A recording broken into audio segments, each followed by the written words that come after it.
A rapper, record producer, songwriter, and actor, Eminem has a wide range of talents. I've been writing lyrics since I was like 14 years old, and just the more I wrote, the better I kept getting at it. It is widely considered that he is one of the greatest and most influential artists of all time. He has been named King of Hip Hop by Rolling Stone magazine and one of the 100 greatest artists of all time. What Eminem did was just come out and be such an original artist, in terms of perspective and style. I still feel like I'm an underground artist, regardless of how many units I sell. The subject matter and the topics that I rap about are still underground. I mean, in the simplest way to look at it, he made being a white rapper okay. But beyond that, he's really redefined hip hop. I tell it like it is, and when you buy a Slim Shady album, you're gonna get Slim Shady. He released successful albums such as the Slim Shady LP and the Marshall Mathers LP. I feel like if you want to sue me at this point, just take a number because there's a lot of people in line. His legal troubles have been numerous. He is known for his explicit use of words, often sending out aggressive signals. A rawness and a keen intelligence and a lyricism and a mastery of the English language that few artists, if any, have ever matched, and none will surpass. Despite that, this rap artist has won the hearts of critics and fans alike, earning more than a dozen Grammy Awards.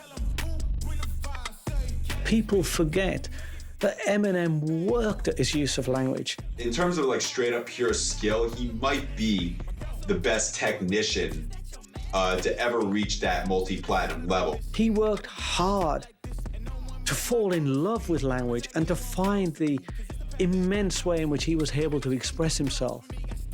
He bases most of his songs on his personal struggles and those of his family members. I think people appreciated that if you come from a poor background and maybe even your entire life were told that you'd never amount to anything, that's more reason and more motivation to make it. And I can't imagine that there's any rapper in the world who hasn't looked to Eminem and said, if he can do it, I can do it too. One of the biggest sensations in the rap industry, his albums have all been smash hits.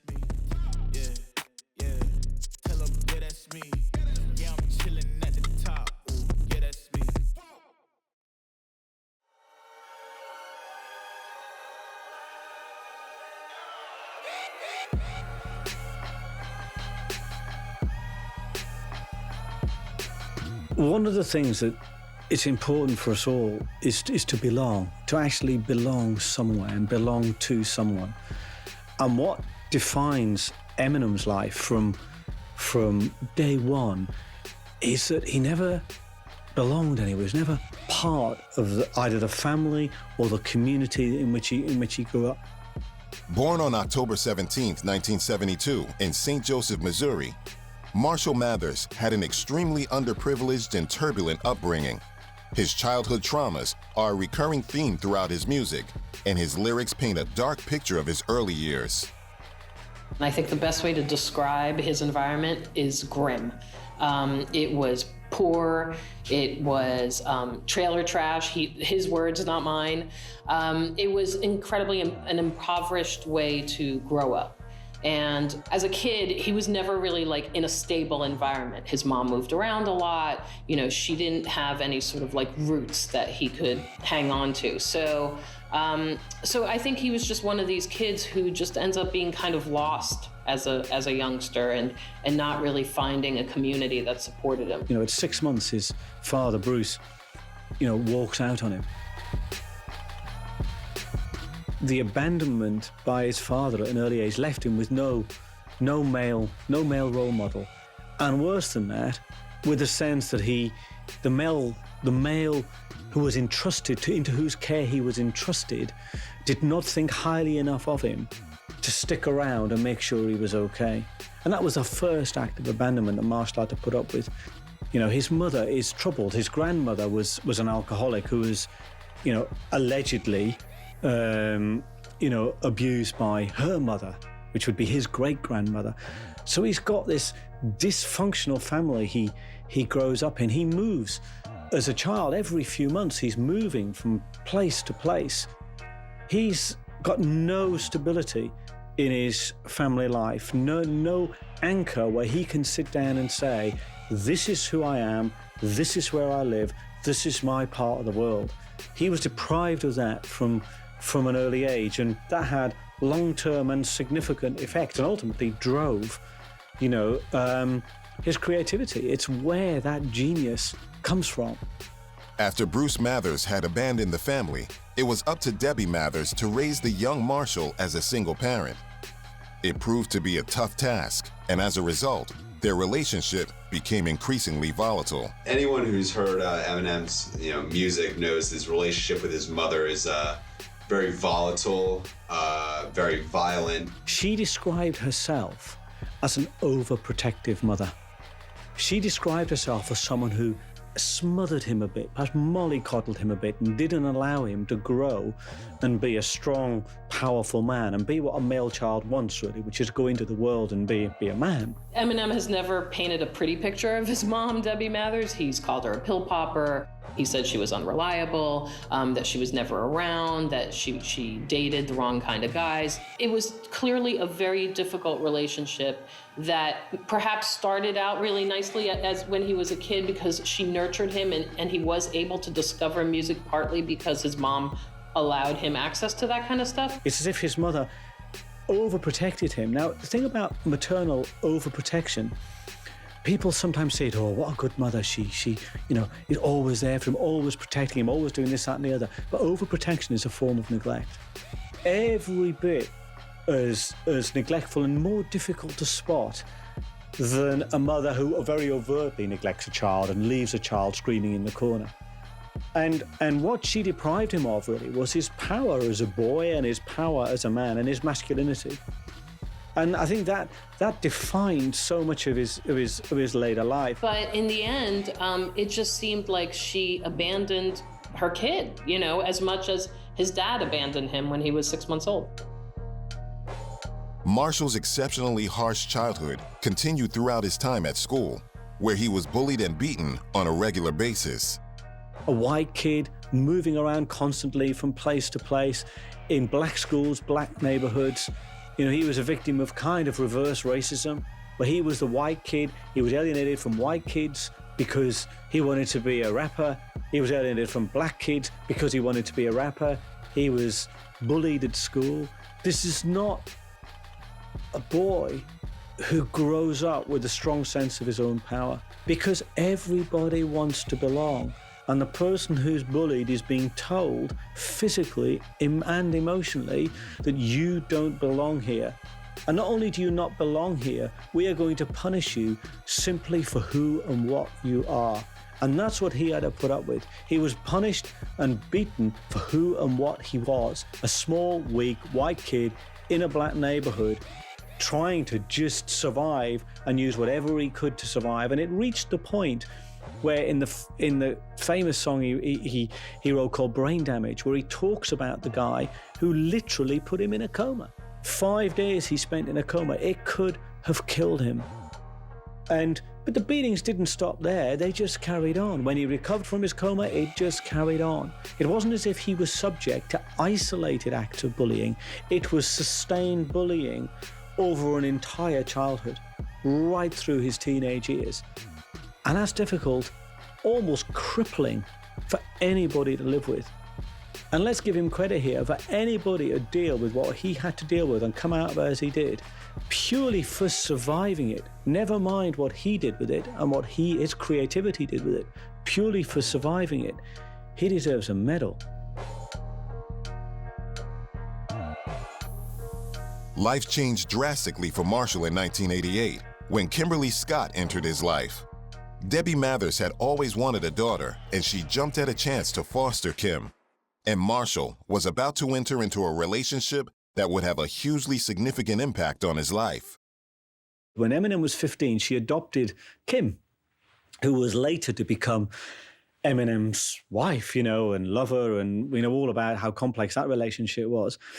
And amid these warring women, because Kim and Eminem and Kim and Debbie, everybody was fighting. It was a very turbulent environment.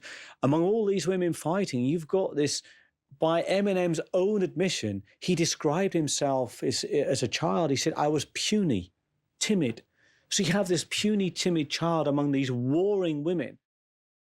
Since Bruce Mathers had walked out on Marshall when he was just a baby, his uncle Ronnie was now the only significant male role model in his life, and it was Ronnie who introduced Marshall to hip-hop. Uncle Ronnie gave him a copy of BC Boy's License to Ill. It's a very easy album for, young white kids to access because it's very much based in rock music, at least musically. And, it's very simple rhymes, very easy to understand. He was also into like Two Live Crew and, some of the rappers that were coming up in the late 80s and early 90s. And, coming from an urban environment of Detroit, I don't think people really affiliated hip hop with Detroit so much until it exploded in the late 90s. But you could see that the roots to that music were laid much, much earlier in the late 80s and early 90s. But also, very revealingly, he later said, hip-hop, he said, is about manhood. It's about being macho. And somehow he could see, through entering that world, he could find his masculine power, his male power, his power as a man. It was the only way he could find it and express it. So not only was hip-hop, and not only was his music and his creativity an outlet for him to express himself and to find a way to express this crazy world into which he'd been born and grown up in, it was also his way to find his identity as a man. Marshall's high school days were unproductive and unsuccessful. After repeating the 9th grade twice, due to truancy and bad grades, Marshall dropped out of high school. He became a fast food chef at Gilbert's Lodge at St. Clair Shores in Detroit. Life in the Mathers household was tough, and his relationship with Kim was proving to be very unstable. Then in 1991 came the news that would turn Marshall's world upside down. Bud, this is Ron, poking hard. Well, life's hard, bud.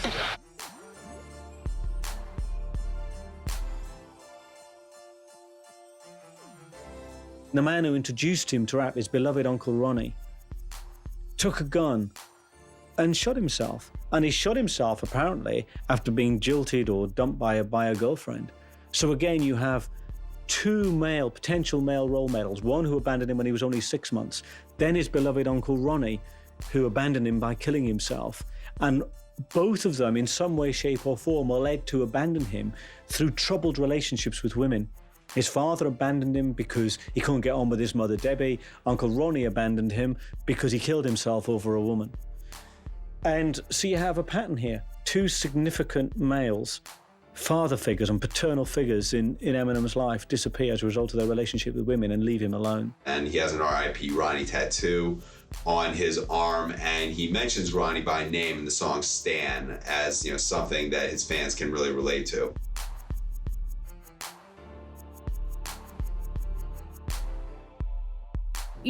That's just a harsh reality to deal with no matter who it is. But when it was someone so close to you, it can really mess you up. And I think it really messed up Eminem. But at the same time, it also gave him something to write about, emotions that he needed to get in touch with. And those feelings, I think, turned into, some of the greatest raps that we've ever heard. And that leaves him very much at the mercy of the world. He has no male role model. And the men he grew up with, the boys he grew up with, his peer group was not one in which he could belong. He was a white kid in a black neighborhood. He was a white kid who wanted to be something that both whites and blacks were telling him he couldn't be. So you've got nowhere for him to go. And once a boy loses his male role model, well, then the peer group is the substitute. And what did his peer group do to him? Ostracized him, turned him into an outcast. Eminem was in a sort of situation where he was constantly struggling. He was struggling at school. He was bullied tremendously. He was struggling to be heard at home. He was struggling to be heard as an artist. People weren't accepting him as a sort of natural hip-hop rapper because he's a white guy. So all of those things came to a head in his teen years. After he got introduced to License to Ill, hip-hop just became a thing that he did. He put his heart into, like, that was his salvation. Maybe not necessarily seeing it as a way of getting out of Detroit, but, just as a way of dealing with being in Detroit. They were incredibly formative years because they helped create the superstar rapper that we all know today, and that was all born of those years. But at the same time, it was like, it was a constant battle. It was a battle with his own inner demons. It was a battle with people outside, and it was literally physical fights with kids that he knew. So his teenage years were, I would say, rough. Throughout his teenage years and after the death of his beloved Uncle Ronnie, Eminem continued to focus on hip-hop, a source of escapism that helped him deal with his troubled life. In 1996, Kim gave birth to a baby girl, Haley Jade Scott, and soon after the birth of his daughter, Eminem released his first solo album, Infinite. As shown in 8 Mile, Eminem had really become battle-tested, quite literally. He would be in battle raps, and he would get a little studio time in Detroit with labels that would just fold about a year later. Nothing really ever came of it, but as time went on, he started to kind of develop his own sort of style. It was still very much based in the old, very much based amongst rappers like, Nas or AZ, and then he did Infinite. And that's really when he started, even back then, he would just say that was him finding his voice. If you listen to, the Slim Shady LP or like even things he did with Royce the 5'9", it's completely different guy, but nonetheless, you can still get a sense of someone finding his artistic voice. After the release of Infinite, Eminem's personal struggles and abuse of drugs and alcohol culminated in an unsuccessful suicide attempt. After Infinite was released and flopped, Eminem allegedly tried to commit suicide. And you can see the dynamics of this are pretty straightforward, really. Here you've got a kid who's been deprived of everything a child needs to grow up and be strong. He's been deprived of a nurturing and supportive family. He's been deprived of a peer group to which he can belong. He's been deprived of a home or a city or a town which he feels like he can call his own. And suddenly he has this dream, which is Uncle Ronnie instilled in him from when he was 11, I think, when Uncle Ronnie introduced him to rap. He's had this dream of being a rap artist. And then he releases his album and then it flops. He's used every resource, every available resource he's got left. This puny, timid, bullied child has got to the point where he's lifted himself up and he's found a means to express himself, and it flops. At that point, his world must have caved in. He must have felt as if whatever he did, there was no way out for him from the prison that he felt he was in, the psychological prison that he felt he was in, and that the bars, if you want, that his childhood and his youth had built around him. And at that point, he must have hit absolute despair and thought there is absolutely no way forward for me here. And mercifully for him and for all of us, he didn't succeed, because obviously he went on from there, pulled himself up again, and produced some of the best music of his generation. After Infinite had flopped, Eminem continued to battle rap his way through the underground scene in Detroit. Slowly, he started to make a name for himself, and his volatile personality was beginning to take over. He had a reputation, and rightly so, as on the underground battle circuit, where he was determined to make a name for himself, has been highly unpredictable. I mean, there are stories of him diving into the audience once and starting a fight because somebody tried to hit him or somebody had insulted him or whatever it was.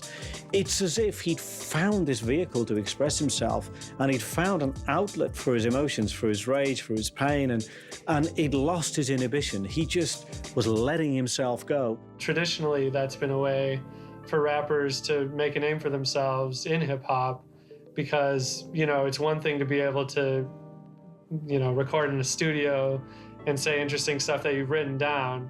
But a lot of people think that if you can really come off the top of your head, can really perform before an audience, can make your opponent look bad, then you're a real bona fide rapper. Eminem's underground success led him on a path to the 1997 Rap Olympics in Los Angeles. His appearance at the Rap Olympics would ultimately set him on his way to superstardom and offer him a chance to collaborate with one of the biggest names in hip-hop. And that was really sort of like his breakout night, you know? From what I've read, to see him perform live was just something that people hadn't really experienced. Yes, there was Vanilla Ice and you know, the whole concept of a white rapper wasn't novel. The battle that launched him into stardom, you know, he was the only white kid. A lot of people thought he should have won, and his friends did, but he ended up coming in second place. And some of his friends thought that was maybe because he was white. He was the only white rapper. But one of the black judges was saying at the time, look, just give it this white kid, he's so much better than all the others.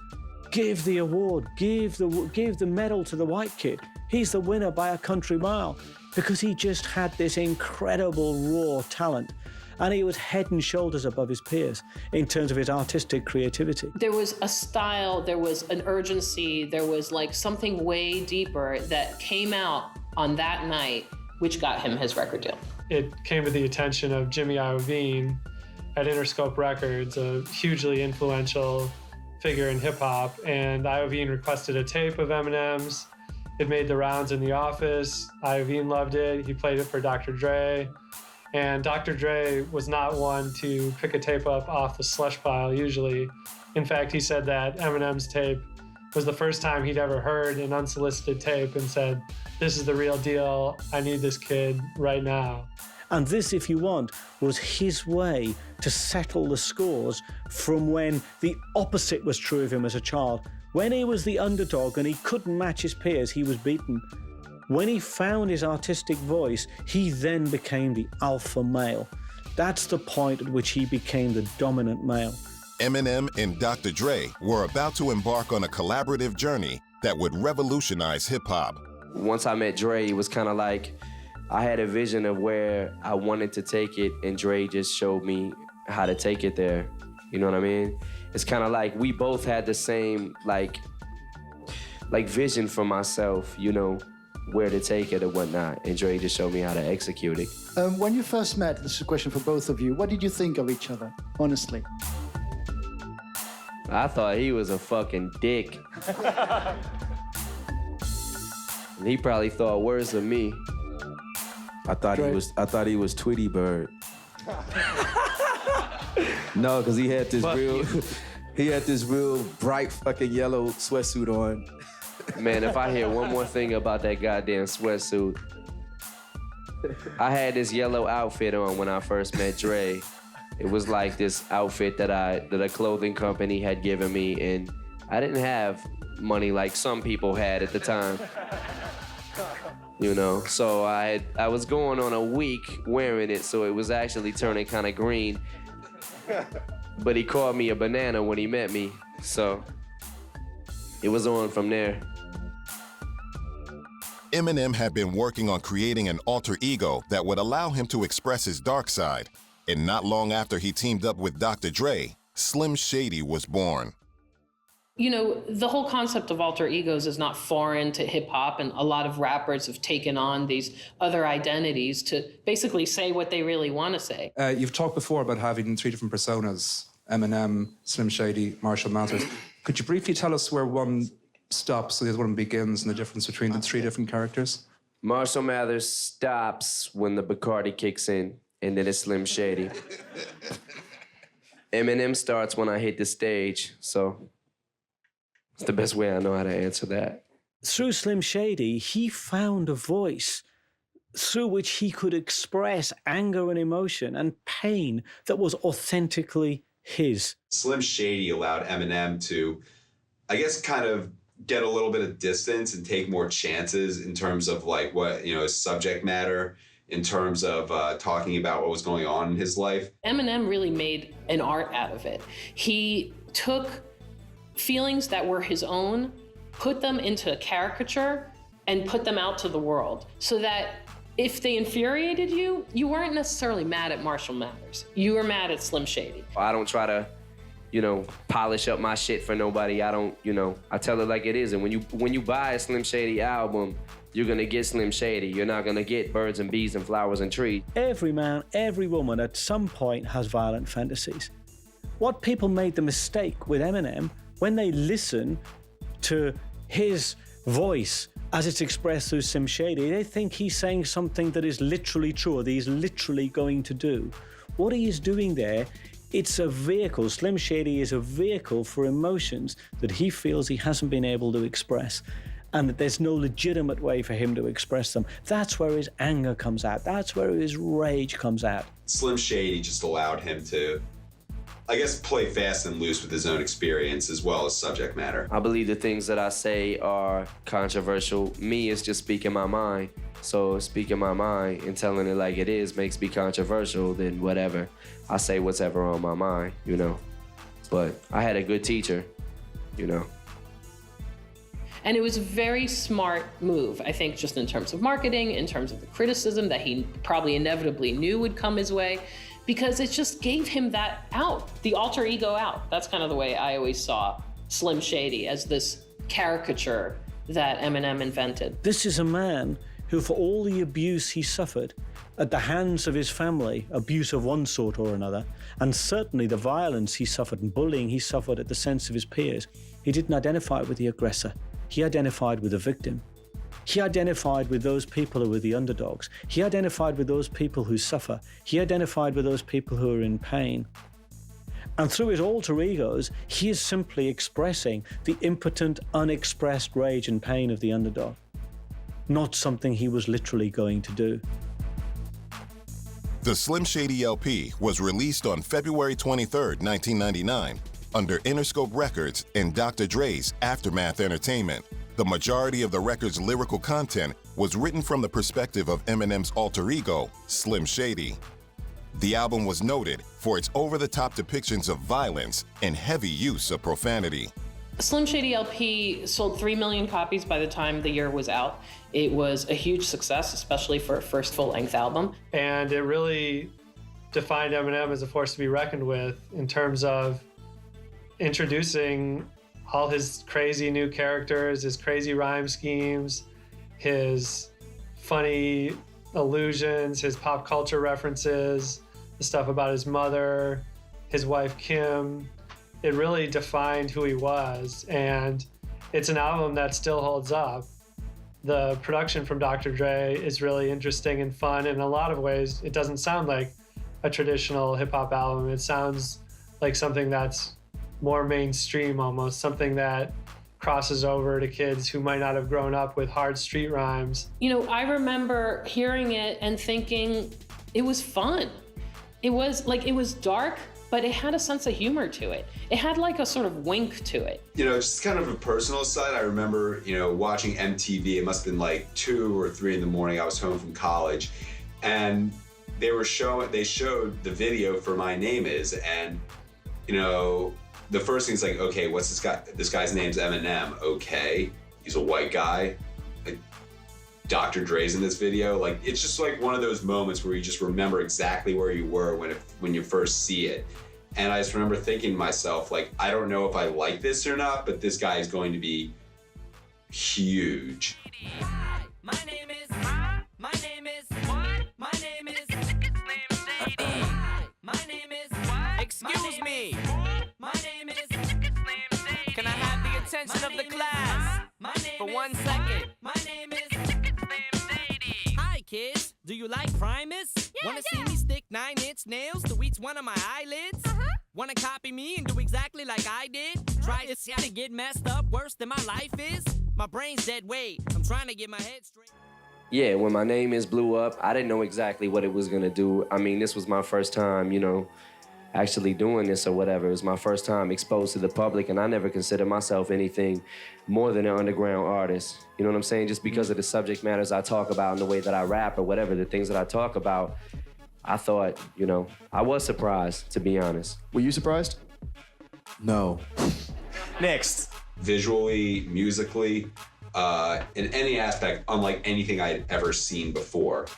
And, you know, that was a perfect calling card, because, like, you know, when Dr. Dre's, you know, discovered Snoop Dogg, Snoop's first single was What's My Name? So you kind of got to see the parallel there, where My Name Is, you know, it's just a way of introducing himself. And in My Name Is, Eminem or Marshall, Slim Shady, whoever you want him to be, again, is playing with the idea of his identity.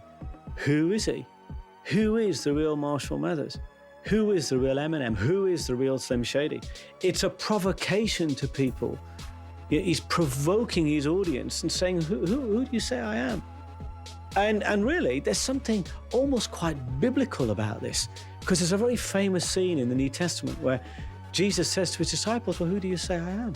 And he's playing with the same thing. Who do you say I am? Who do you think I am?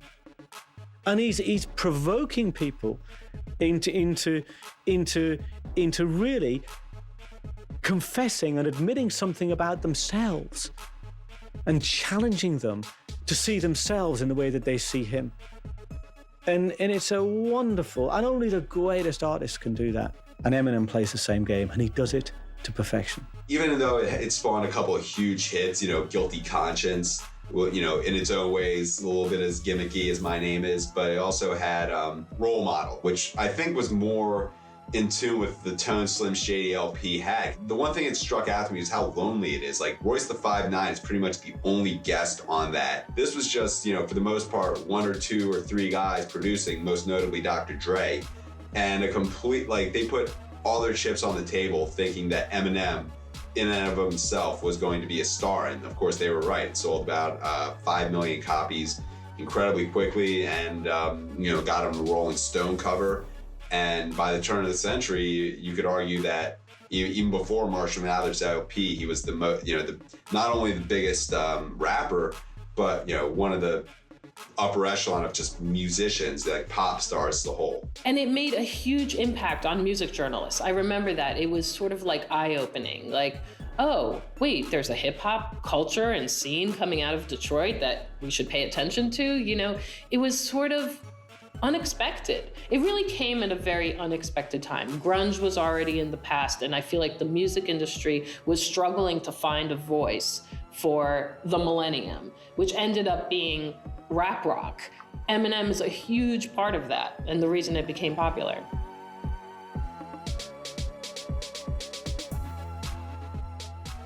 Just a year after the release of the Slim Shady LP, Eminem released arguably his greatest album, the Marshall Mathers LP.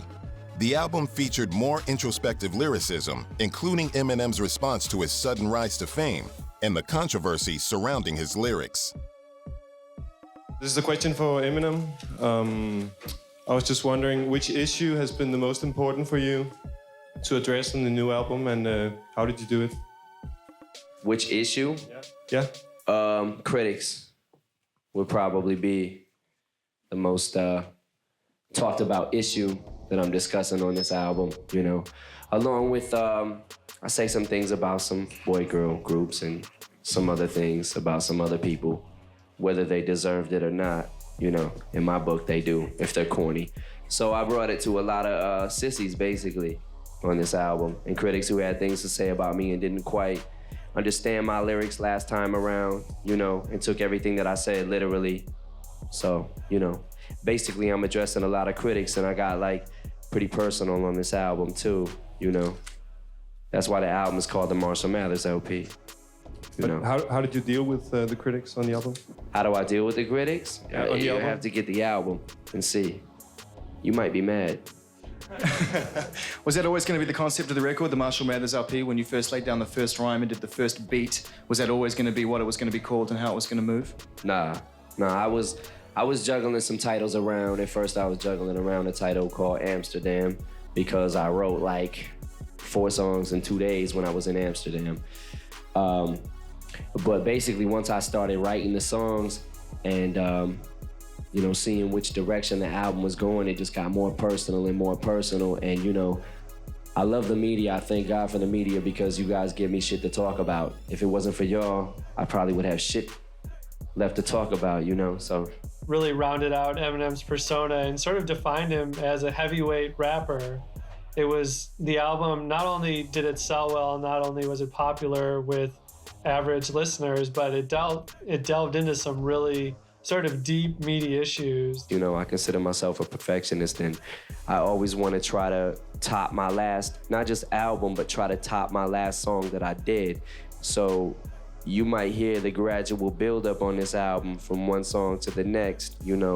Every time I sit down and write a rhyme or a song, I want it to be completely different from the last song I wrote, and I want the rhyme style to be completely different, the beat to be different. So, you know, you might hear that on this album. And the song that comes to mind is Stan. And it's a three-part tragedy that has a real climax and really defined Eminem as someone who could tell interesting stories. And he wasn't just about jokes. He wasn't just about making fun of his mom. He was a guy who had a lot of substance. The song's not so much about Stan, the fan. It's actually about Eminem and the complex world in which he lives, in which people find their identities by transferring all sorts of feelings and emotions onto him to try and make sense of their own lives, just as then he is struggling with his, and the sense that his life is out of control because he can't control what people are making of him. He can't control what people are saying about him. He can't control what people believe him to be. And that's what that message is. And the end of Stan, where he finally, writes back to Stan and says, "Look, I'm sorry I'm so late in writing back." But of course it's too late, because at this point Stan has killed himself and his wife and his unborn child. It shows a kind of desperation really from Eminem, as if, what can I do? I can never ever give these people what they want, and they will make of me what they will. Am I responsible for that? It's a song of immense lyrical beauty, of musical beauty, and really captures the essence, not just of what it is to be a celebrity, but more particularly of what it is to be Eminem and the complex world which he created and which he has to live with. And he took a lot of criticism for his homophobia, for his violence in his songs, particularly against his wife, and, his threats to his mother. But at the end of the day, you got a sense that he was really speaking from the heart on all these things, that these were things that he was really feeling, that these experiences came from a really deep place inside of him, and that the album was a type of therapy. The album spawned many hits, but the lead single was titled The Real Slim Shady. The video features Eminem performing the song in a psychiatric ward, a local Detroit neighborhood, a fast food joint, the Grammy Awards, and even a factory where multiple clones of the rapper are produced. Will the real Slim Shady please stand up? We're gonna have a problem here. Y'all act like you never seen a white person before. Jaws all on the floor like Pam, like Tommy just burst in the door and started whooping her ass worse than before. They first were divorced, sewing her over furniture. It's the return of the... Oh, wait, no, wait, you're kidding. He didn't just say what I think he did he? And Dr. Dre said... Nothing, you idiots. Dr. Dre's dead. He's locked in my basement. Feminist women love Eminem. Chicka, Slim Shady. I'm sick of him. Look at him walking around grabbing his what. It's called The Real Slim Shady. It's basically the chorus is saying, "Will the real Slim Shady please stand up?" And basically what the whole song, the concept of the whole song was about was, trying to say that there's a Slim Shady in all of us. Everybody has a shady side to him. So in the video, I'm asking, will the real Slim Shady please stand up? And everybody's standing up in the video because everybody's got a Slim Shady in them. I said that a long time ago when I came out with my first album. I feel like everybody has a shady side to them, and a side to them where they can be an asshole, And Slim Shady is that asshole inside of me that comes out an awful lot. Marshall Mathers came in at 1.76 million in a week. I mean, those are like astronomical figures. And if anyone had any doubt as to his star power or where Eminem could potentially go as an artist, the Marshall Mathers LP kind of cemented the fact that he's here to stay. At this point, Eminem has released 2 groundbreaking albums, and along with the success came an onslaught of criticism.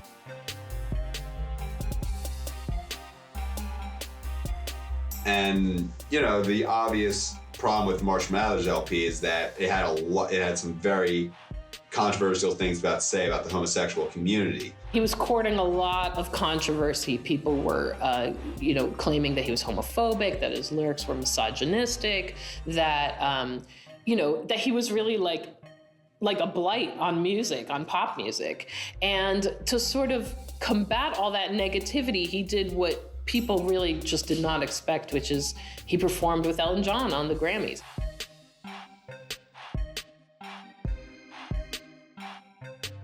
Now, he'd been like a Grammy favorite for a few years now. He's always up for Best Rap Album. He won almost every time. And this was like his official sort of entry to mainstream music world. And at the end of the performance, which was, you know, Stan and had Elton John on the piano, they hugged. And it was written that it was the hug felt around the world. You know, it was such a huge moment for music. Because it brought together these two completely disparate worlds. 2002 would prove to be another memorable year for Eminem.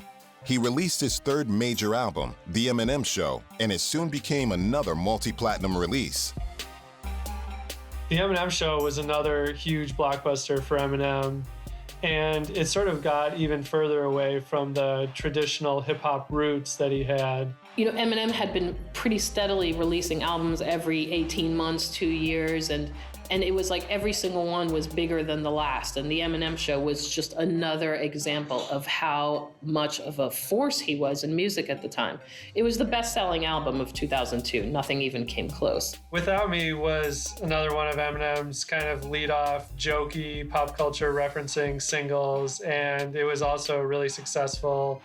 And it sort of picked its targets to make fun of, and it had another really infectious, bouncy pop mainstream beat, and it sort of set the tone for the Eminem Show. There's a line in the song that makes perfect sense, which is, guess who's back, you know? It's like all he had to do was, at this time, just come back and do what he does best without having to change up the formula too much. You know, he didn't have to diverge, he didn't have to wow, he didn't have to even show that there was so much of an evolution.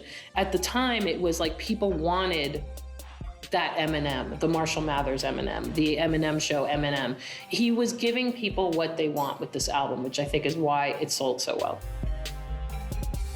That same year, Eminem would transfer his skills to the big screen. He starred in a motion picture that was loosely based on his own life, and it was an incredible acting debut for the rap superstar. We were talking about doing a movie about, you know, based on my life or whatever, you know, something like that. In that movie, you see Eminem, no holds barred, expressing his feelings, his emotions, in a world where so many celebrities try to whitewash themselves.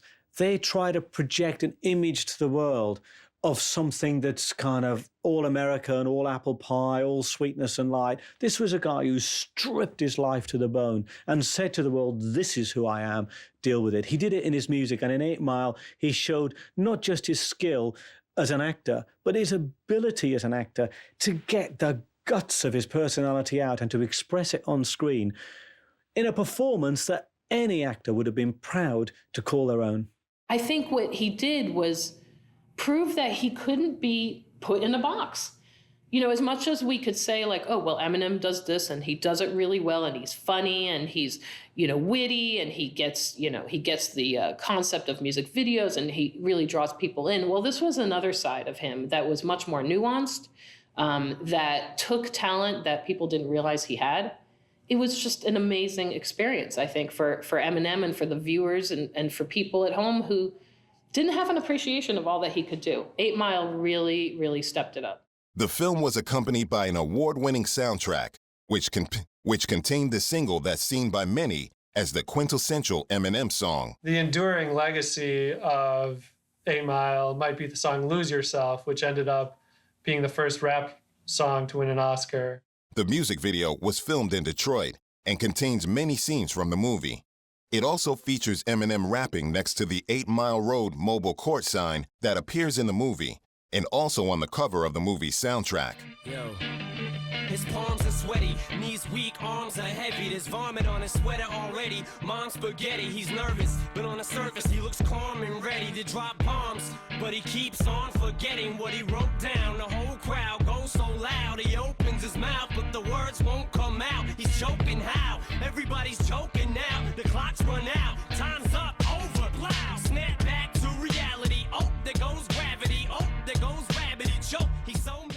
And in any case, 8 Mile really helped bring Eminem to an even wider audience because the film was seen by lots of people who don't necessarily listen to rap music, but they got a chance to get inside his story and to learn what he was all about. And it pretty much made him bigger than he ever was. After 8 Mile had grossed millions at the box office, Eminem was back in the studio recording his 4th major studio album. Encore was released in 2004. The album proved to be Eminem's least popular to date, with fans and critics noting the subpar quality of the lyrics compared to previous Eminem albums.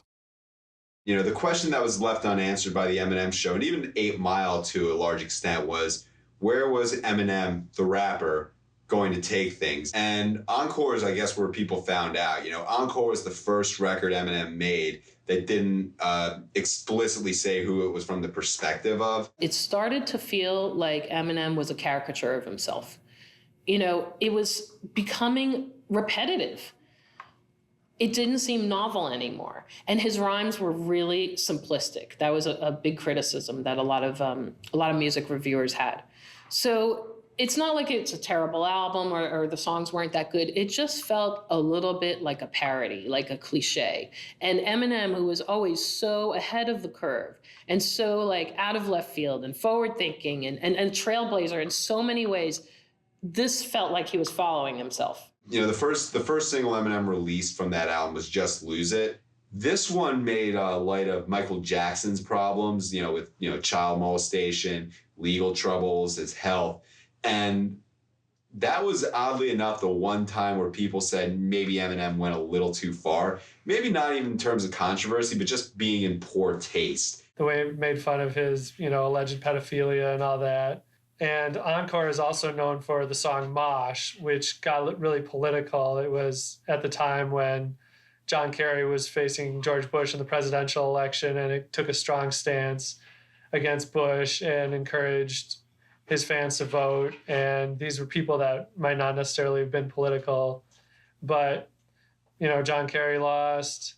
The album didn't sell as well as Eminem's albums traditionally do. And more than anything, it was seen as creatively not quite up to par with his other stuff. And he subsequently took a long hiatus. In 2005, many industry insiders started to speculate that Eminem was considering ending his rap career after 6 years and several multi-platinum albums. Because when Encore came out and it wasn't received so well, it felt like almost like recycled music. I think Eminem maybe realized that he needed to step back and he needed to take some time off. At the same time, he was also struggling with addiction. As you would expect, not just for somebody in Eminem's world, but for somebody with Eminem's personal history, that at some point along the line, addiction to something would come into it. Alcohol was present. Allegedly, all sorts of illegal drugs were present. And most famously, prescription drugs were present. But what's important to remember is that most addictions start from feelings of abandonment, feelings of rage, feelings of shame, and that's the root of those addictions. The particular ways that those addictions find expression, the particular drug of choice, if you want, well, that's just down to chance and circumstance most of the time. And with him, he chose prescription drugs, but it could just as easily have been anything else. And he was having trouble sleeping and he was having trouble functioning. He actually had to cancel an entire European tour during this hiatus between 2005 and 2008. He said that he was at a really low personal point. There were a lot of things going on in his personal life that he didn't really talk about. He remarried his wife, Kim, and then divorced her within a year. And he also saw the death of his best friend, Proof. And that had this huge impact on him as well. And kind of coming out of drug addiction made it even harder. But I think it was a time to sort of reassess his life, where he'd come and where he could go. And I also think it was a very important time for family. So he went to rehab, he sobered up. And the way he describes it is that he poured all his energy into hip hop, and rapping became his new drug and helped him get through it. And I think that maybe he had to reconcile a little bit of where he came from and where he was, you know, at the moment. But I will give him props. You know, Eminem could have moved to LA. He could have just been hanging out with Dre every day, but he stayed in Michigan, which I think was really important to sort of keep him grounded, but literally keep him grounded, because he was flying high between, you know, the boasting and the people kissing your ass and the drug addiction. You know, he was living in a reality that wasn't real. So I think that that's what that 3-year hiatus really did. I think it sobered him up in every way.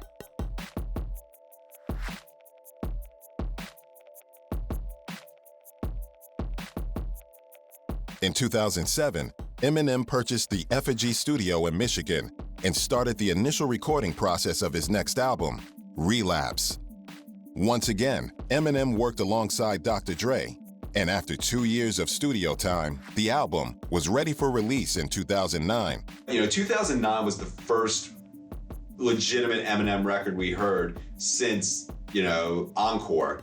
And it was a kind of shocking to hear, you know, where Eminem was at that point, because his hiatus was really shrouded in mystery. You know, obviously rumors spread about drug addiction and Lord knows what else. And Relapse was an album that just went ahead and took that stuff, you know, head first. It was, you know, arguably more shocking than anything he did on the Slim Shady LP 10 years prior, because the world had changed a lot, you know, in 2009. People had become a lot more desensitized to shock, you know, to shock tactics and, you know, hip hop pushing boundaries. And I mean, Relapse, you know, he was, you know, taking pills, like, you know, once again, killing people on record, Christopher Reeve again, you know, going at Mariah Carey, going at Nick Cannon. And whether it's up for debate whether it was as good as his earlier work, nonetheless, you know, the public welcomed him with open arms. It sold incredibly well. Mixed reviews, I'd say, but nonetheless, it was, you know, people were happy to hear Eminem doing that kind of Slim Shady sort of thing instead of, you know, the kind of stone sober, like, political stuff that he was kind of hinting towards on Encore. Relapse was considered a successful comeback for Eminem, but it wasn't until the release of his next album, Recovery, that fans and critics saw Eminem back to his free-flowing best. And in fact, Recovery was the best-selling album of 2010 in any genre. And it really resonated with people because I think Eminem did what he does well, and it was speaking from the heart and sort of talking about where he really was in his life at that moment and not trying to put on airs or try to be something that he wasn't. Not Afraid was, it's a recovery song, like, more than anything. It's the call of somebody who has just survived substance abuse and probably could have died or may have killed himself. And Not Afraid is about tackling all those things. It's about facing it head on and getting through it. You can try and read my lyrics off of this paper before I lay them, but you won't take the sting out these words before I say them, cause ain't no way I'm gonna let you stop me from causing mayhem. When I say I'm gonna do something, I do it. I don't give a damn what you think. I'm doing this for me, so fuck the world, feed it beans. It's gassed up, everything's stopping me. I'ma be what I set out to be, without a doubt, undoubtedly. And all those who look down on me, I'm tearing down your balcony. No ifs, ands, or buts, don't try to ask him why, how can he? From Infinite down to the last Relapse album, he's still shitting whether he's on. The video was really powerful too because it didn't rely on gimmicks. It was just Eminem singing, not even rapping so much, singing, you know, something that felt so true and so honest and so vulnerable.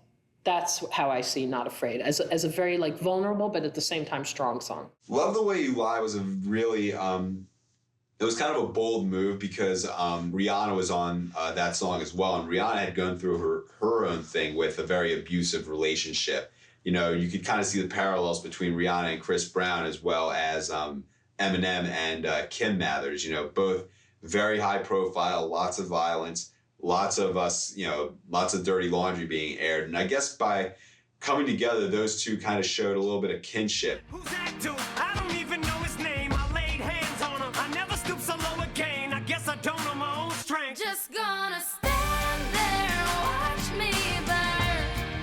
But that's alright because I like the way it hurts. Just gonna stand there and hear me cry. But that's alright because I love the way you lie. I love the way you lie. The video for Love the Way You Lie features Megan Fox, and a lot of people thought that it was a very realistic, almost film cinematic quality to it.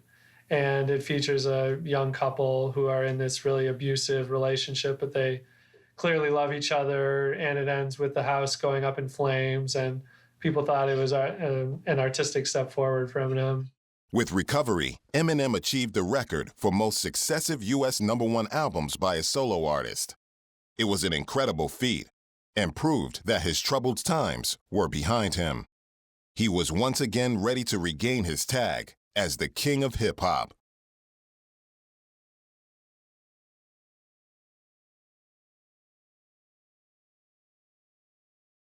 On May 24, 2012, Eminem revealed that he'd begun working on his next album. Shady Records president Paul Rosenberg told Billboard that Eminem's 8th studio album would be released after Memorial Day 2013.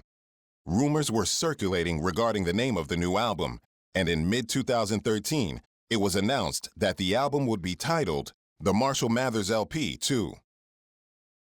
The album was already one of the most anticipated albums of the year, but when the title was released, the anticipation grew even further. The lead single from the album was titled Berserk and was released on August 27, 2013. The music video was filmed in Brooklyn, New York. It features cameo appearances by fellow rappers Kendrick Lamar and Kid Rock. The video also features Eminem rapping in front of a huge cassette tape player, as well as short clips of the official music video of Billy Squier's The Stroke, which is heavily sampled in the song. Now the shit's about to kick off, this party looks whack. Let's take it back to straight hip-hop and start it from scratch. I'm about to bloody this jack up, everybody get back. That's why my pin needs a pad, cause my rhyme's on the rag. Just like I did with Addiction, I'm about to like a magician, critics I turn up. Got them still on the fence, weathered up. But quick to get impaled when I tell them. So sick from looking pale, oh that's my about to go ham. Yeah bitch, shout out to The album received generally positive reviews from music critics, with praise going to Eminem's technical rapping skill and production choices. It debuted at #1 on the US Billboard 200 and had the second highest album sales of 2013. That year, Eminem also went on to win Artist of the Year at the YouTube Awards. Yeah, man, I just want to say real quick, man, thank you to all the fans, everybody who voted. Thanks to YouTube. Thanks everybody for coming out, man. I'm out. One of the few rappers to balance style with substance in 20 years and 15 in the spotlight is Eminem. Over the years, Marshall Mathers has developed so many unique skills that make MCs great, especially in the eyes of specialized pockets of fans. Using innovative songwriting and top industry resources, Eminem reminded some fans that rap can still be unpredictable. Others considered Eminem to be the epitome of a music video star. Stan and My Name Is were executed brilliantly. It was Walkman-era rap at its finest. Presumably, Eminem was many fans' first great MC. He rapped and raps amazingly on platforms where skills are not often celebrated. More than that, through his real hits, his high-profile circumstances and feuds, and his first-person narrative, Eminem is an artist so many people feel like they know, and he's still recording, arguably, as well as he has in the last decade. Eminem's legacy and what people will remember Eminem for is what it's possible for people to create and for someone to create, irrespective of their circumstance. If they're prepared to look at their lives with an honesty and a rawness, and prepared to work hard. When you talk about all time, he's definitely one of the best rappers ever. One of the biggest rappers ever. But above all, people will remember him for his artistic genius. And genius is not a word I use lightly here. I mean, in the simplest way to look at it, he made being a white rapper okay. It's impossible to copy. You can't clone that guy. You can't be a derivative white rapper. No one can even touch the guy. And that's what's most impressive. Yes, he sold millions of albums. Yes, he's incredibly well known and he can't walk down the street and, you know, people are constantly coming up to him for autographs and stuff. But beyond that, he actually touched a chord. You know, he's incredibly inspirational in that sense. In a world of manufactured pop and manufactured rock, this was a true artist, and that's what he will be remembered for. I think if Eminem were to retire at this point, he would be in a short list for the greatest rappers ever.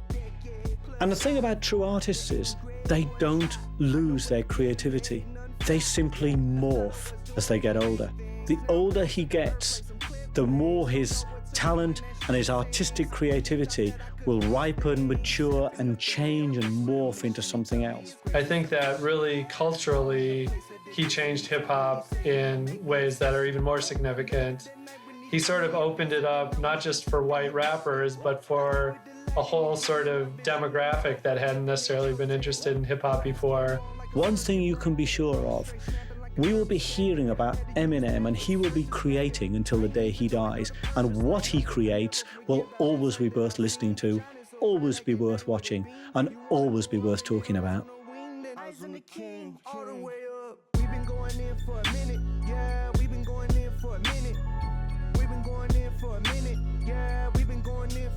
I know I'm not entitled to nothing. No. If I think I am, then I'm bluffing. I'm not entitled to nothing. No. If I think I am, then I'm bluffing. Eyes on the king, all the way up. Eyes on the king, all the way up. Eyes on the king, all the way up. Eyes on the king, all the way up. I'm not entitled to nothing. No. If I think